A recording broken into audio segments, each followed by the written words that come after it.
Good morning, this is Gene Thorpe, Little Red Rooster TV, and this morning I wanted to talk about the Carvin company and this Carvin mixer that, well, I think Skip and I have had this since either 2000 or 2001, right around in there. It's a 16-channel mixer, and it was one of the first mixers that I'd seen that had digital effects inside of it.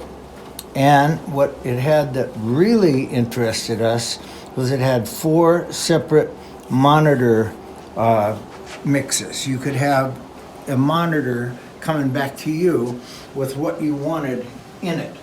And so this model right here was the C1644. And so it had 4 sub mixes, so like you could have all the vocal mics, the drums, the guitars, or whatever you really wanted, a horn section if you had a horn section, and stereo output, and many ways of getting in and out of the busing for the unit. It's almost like it had its own patch bay built into it, and had echo, reverb, and all of that type of thing. So I'm going to explain briefly a little bit about how these mixers work.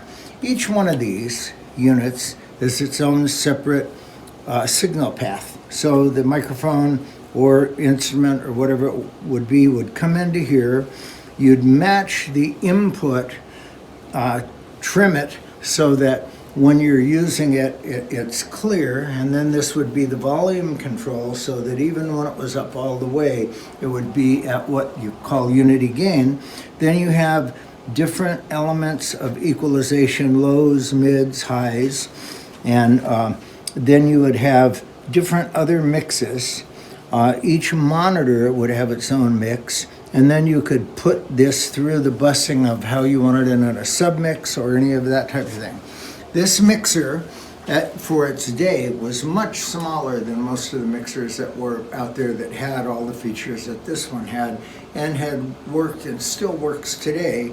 Nowadays we use a touch mix, but I think Carvin Company is a great company, and they're a very unusual company because they didn't sell through music stores. So I'm going to have a separate video on the Carvin Company, and if you go out into eBay and you want to get a good mixer that has more features and is easier to use and would have effects than, let's say, a Mackie or some of the others, and you run across one of these, by all means feel confident. The Carvin mixer is a good deal. They came in an 8, I think they even came in a 4 channel, and these would work good with powered speakers, and you can actually use them for recording. So this is Gene Thorpe, Little Red Rooster TV, signing out.